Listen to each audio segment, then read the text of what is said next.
Hey guys, I'm coming to you today from my med spa. So it's a little bit different. I think I was here last week and I feel like I'm here all the time. So many of you know that I have a med spa in Denton, Texas, and I do a lot of behind the scenes work. And then I also work as an injector 3 days a week. So I'm typically here on Tuesday, Friday, Saturday, and then I see my new little fella right here. He's so cute. I need to name him. But going to be adding more when I finish my nurse practitioner degree.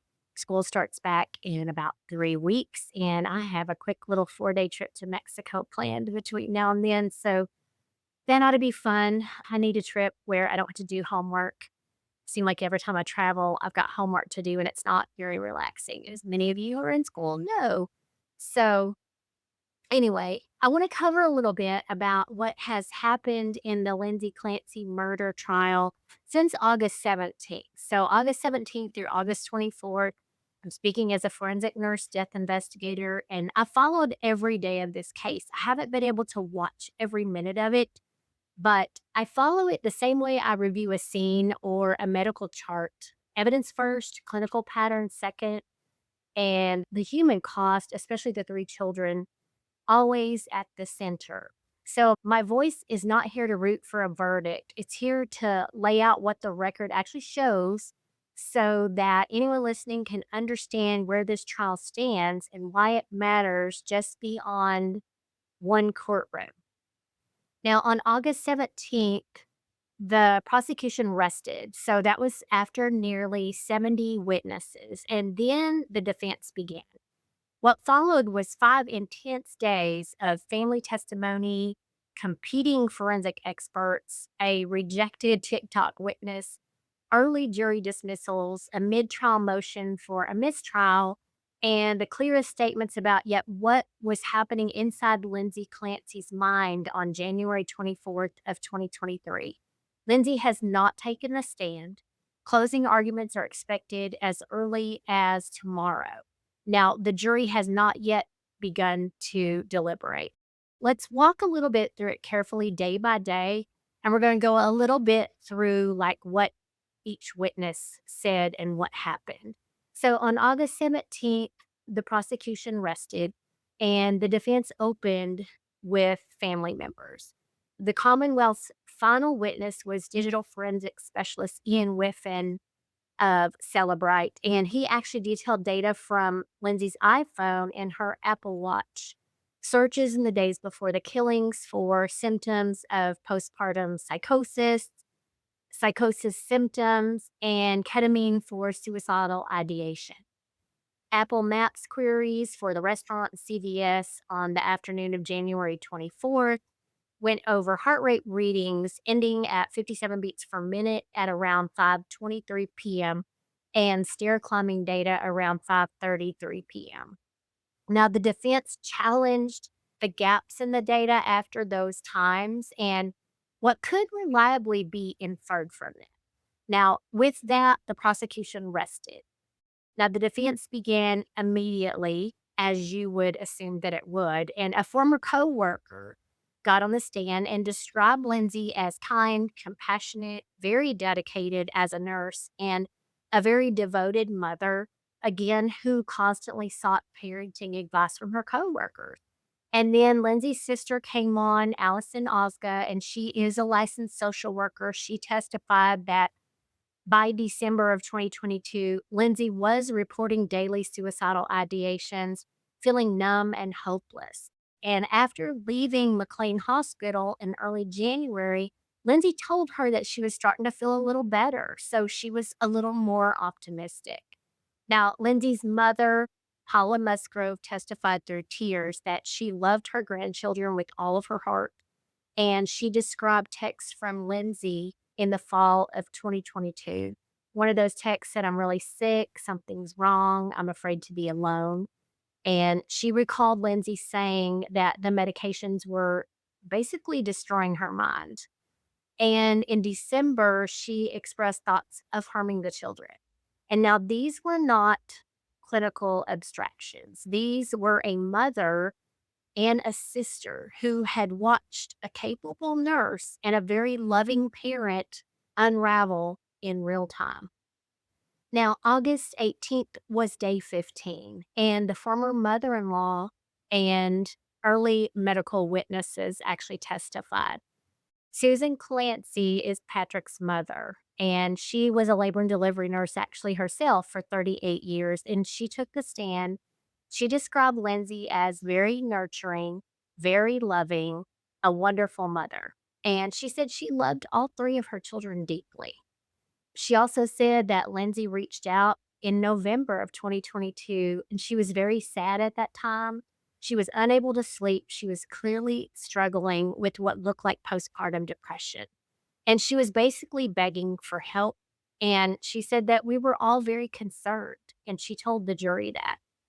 Now, on cross examination, the prosecutor asked whether she was aware that murder is considered a mortal sin in the Catholic Church. The question was immediately struck, and the judge later made clear that religion was not a proper area of inquiry, and I do not know why they went there. The defense also called additional medical witnesses that day who spoke to Lindsay's treatment history and the severity of her symptoms in the months before the killings. August 19th was day 16, and Dr. Paul Zeisel and the blocked TikTok witness testified on this day. Dr. Paul Zeisel is a clinical and forensic psychologist who met with Lindsay more than 60 times beginning in early February 2023, and he became the first major defense expert. Now, he described borrowing his phone so Lindsay could call Patrick from the hospital. When Patrick eventually answered, Lindsay told him that she loved him, that she had heard a male voice ordering her, that she had no choice. She had to kill the children and then herself. Now, Zeisel diagnosed bipolar disorder, and he testified that psychotic symptoms can come in waves. A person can actually appear functional while still experiencing hallucinations or thought disorder. And he told the jury that, in his opinion, Lindsay had lost substantial capacity both to appreciate the wrongfulness of her acts and to conform her conduct to the requirements of the law. Now, he also noted that psychological testing administered by the government's very own experts showed no evidence that she was faking and no evidence that she was exaggerating her symptoms. So, in the middle of the day, the judge held a lengthy hearing outside the jury's presence, and this was on a proposed defense witness. Emily Thorndike, who is a TikTok creator and also a former McLean Hospital employee, had posted a video criticizing staffing and care at the facility.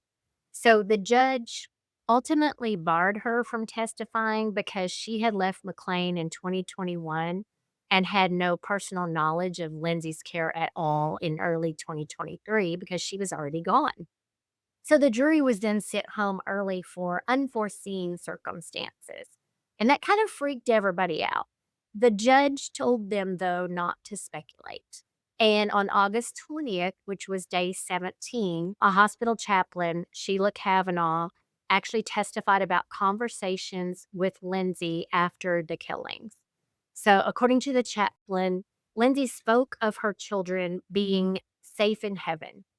And outside the courthouse that day, hundreds of supporters dressed in pink actually gathered, chanting and raising awareness for maternal mental health. The visual contrast, pink ribbons and believe signs outside, graphic clinical testimony inside, was impossible to ignore. Day 18 was August 21st, and this was the day that the defense actually rested. So it was a pivotal day. The defense called Dr. Philip Resnick, and he is one of the most experienced forensic psychiatrists in the country on parents who kill their children. And he has evaluated roughly 80 cases very similar to this and consulted on matters, including the Andrea Yates case. So Resnick testified that Lindsay actually was frankly psychotic on January 24th. He said she experienced a command hallucination, which was a voice telling her that this was her last chance to kill the children so she could kill herself, and that she felt her body was taken over by some sort of external force, kind of like a puppet or as if she were in a dream state.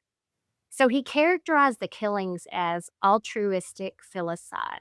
In her distorted mind, she believed she was protecting her children by taking them with her to heaven rather than leaving them without a mother.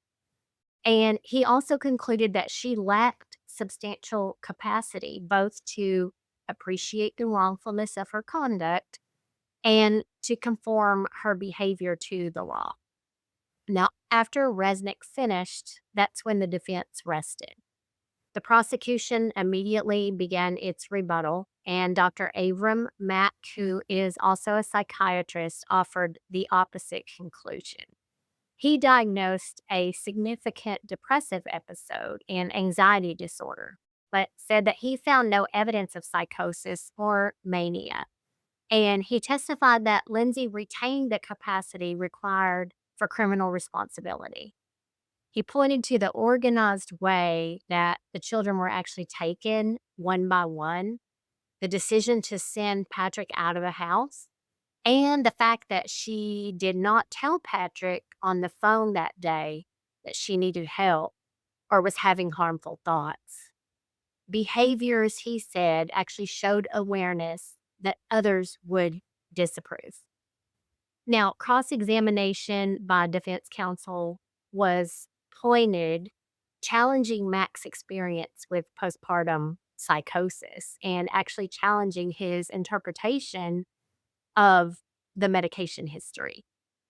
August 24th was day 19, and this was the day the prosecution actually continued its rebuttal with Dr. Kirk Halbrin. He's a clinical and forensic psychologist who spent about 180 hours reviewing records and more than 10 hours actually evaluating Lindsay. Now, he diagnosed bipolar 2 disorder. During testimony, he began discussing Lindsay's Catholic upbringing and the concept of suicide as a mortal sin.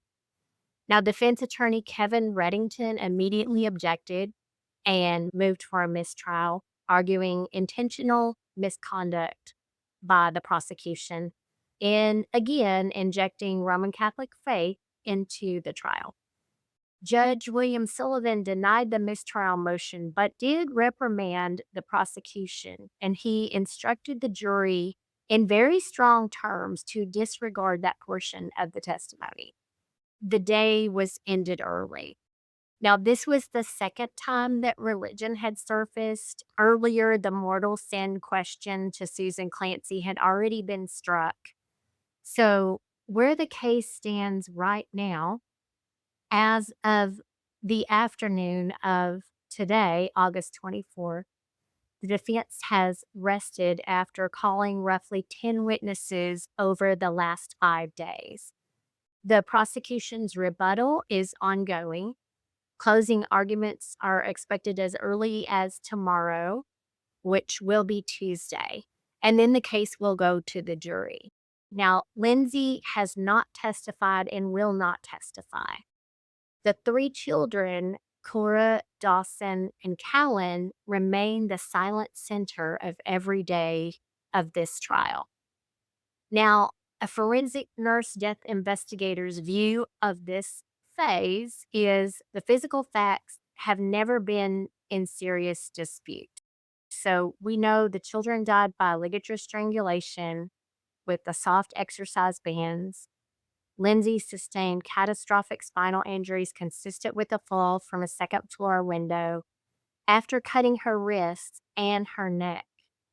And what the last 8 days have placed squarely before the jury is interpretation, basically, of her mental state.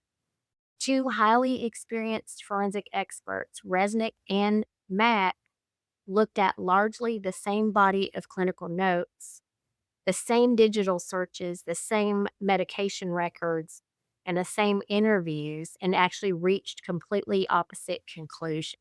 One sees frank psychosis, command hallucination, and loss of capacity, and the other sees severe depression with retained ability to know right from wrong and to act with purpose. Now, a forensic nurse death investigator notes that command hallucinations and altruistic delusions are recognized features in some cases of postpartum psychosis. Also, rapid polypharmacy can worsen agitation and impair reality testing. And the absence of any contemporaneous clinical warning that the children should not be left alone with Lindsay is part of the evidentiary landscape. We also know that psychological testing administered by the government's very own experts showed no evidence of malingering. The ultimate question of capacity belongs to the 12 people who will actually deliberate. And so our role is to keep the clinical patterns and the physical evidence clear so that human cost is never abstracted away. The human cost that never leaves the room. Every day, Lindsay is wheeled into court. The physical price of that night is visible. And every time the children's names are spoken, the irreversible loss is present. Now, outside, supporters in pink have gathered to insist that maternal mental health must be treated as the emergency it can become. And inside, the evidence keeps returning to the same hard truth. A mother who sought help repeatedly still reached a point of catastrophic decompensation, and 3 children are gone. Now, I will continue to follow this case every remaining day of the trial with the same standard that I bring to any death investigation. The evidence comes first, and then the clinical patterns second, and the 3 small lives that ended too soon always at the center. So, thank you again for listening. I know that we are all patiently awaiting the outcome on this trial. Again, I love personally watching court TV. I've been a fan forever. And I know that there are a lot of mixed emotions about this. I see a lot of Facebook posts, and a lot of people can't believe that Lindsay Clancy is being defended in any way by anyone. And then there are other people who recognize postpartum psychosis and postpartum depression and defend her. So there's just completely different opinions on this case. And again, the question is not whether or not she committed these crimes. The question is whether or not she understood what she was doing at the time. I want to mention again the murder mystery dinner. And we're so overly excited about this. And I would love for y'all to go to my website and to my Facebook page, Pushing Up Lilies, and look at the different options to sponsor. Again, we are working in collaboration with several different companies to help with domestic violence recognition and prevention and overdose prevention. And we are pairing with the Rowland family and participating in North Texas Overdose Awareness Day. Now, this happens August 31st at 6:30 p.m. on the lawn of the Denton County Courthouse on the square. And it's presented by ROO, Reacting to Opioid Overdose. We do have a space there. We will be giving away free Narcan. We will be providing overdose awareness stickers, as well as Pushing Up Lilies merchandise. Now, in 2018, the Rowland family created North Texas Overdose Awareness Day in memory of Randy Rowland, and they've hosted this event each year with the help of friends, organizations, and businesses, and the city and county of Denton. This has been a meaningful community event with ever increasing awareness and attendance, and the Rollins are thankful to everyone for their support. And Pushing Up Lilies is proud to be there and proud to be a sponsor of this event. Now, I will also tell you that the company that is going to be providing our murder mystery dinner that we've been talking about and that we all absolutely cannot wait for is Keith and Margot's Murder Mystery Texas. And I want to tell you about them. If you've been listening to the podcast, I know you already love murder mysteries. This one you can actually be a part of. Murder Mystery Texas does live interactive murder mystery dinner shows all over DFW. And you're not just watching the actors actually solve the crimes, you're working the case. You find clues, you question suspects, and you build your case to see if you can figure out who done it. And there are two ways to do it. You can actually come to them for one of their public dinner shows, or they will come to you. They do private birthday parties, company celebrations, award banquets, and conventions, and everything from about 15 people in somebody's living room to hundreds of guests at a big event. And they adapt the mystery to your group, your location, and your occasion. So if you want to see upcoming dates, locations, prices, or make reservations for your own party, or if you want a quote for a private murder mystery, go to murdermysterytexas.com. That's murdermysterytexas.com. And I know that you are going to love the presentation that I put on for us on October 10th. Tickets are selling fast, y'all. I know it's hard to believe, but tickets are going quickly. So we definitely want you to be a part of this. There are limited number of tickets. This venue only seats 88. Again, it's going to be held at Studio 141 in Crum, Texas, and it's going to be catered by our blended table. Delicious food, absolutely delicious. Y'all are gonna love it. You're gonna love the venue. It's very quaint. It's small, absolutely perfect for this event. And we are very excited that Murder Mystery Texas, Studio 141, our blended table. And let's not forget Jan Bynum. She's going to be our wonderful speaker. And again, you'll have the opportunity to ask her questions about her daughter, Kellyanne Cox, who was abducted and murdered by a serial killer back in 1997. So it's a heartbreaking story, but it's one that hits close to home. She was a UNT student. She went to UNT here in Denton. There's a beautiful statue of her holding her daughter in front of the university. I love that they did that. I don't think it was easy for Jan to make that happen, but I love that they did that. And I'm super excited to hear her testimony and to hear her talk about her sweet daughter, Kellyanne, and what happened to her, and to open the floor up for questions about that horrible event that happened.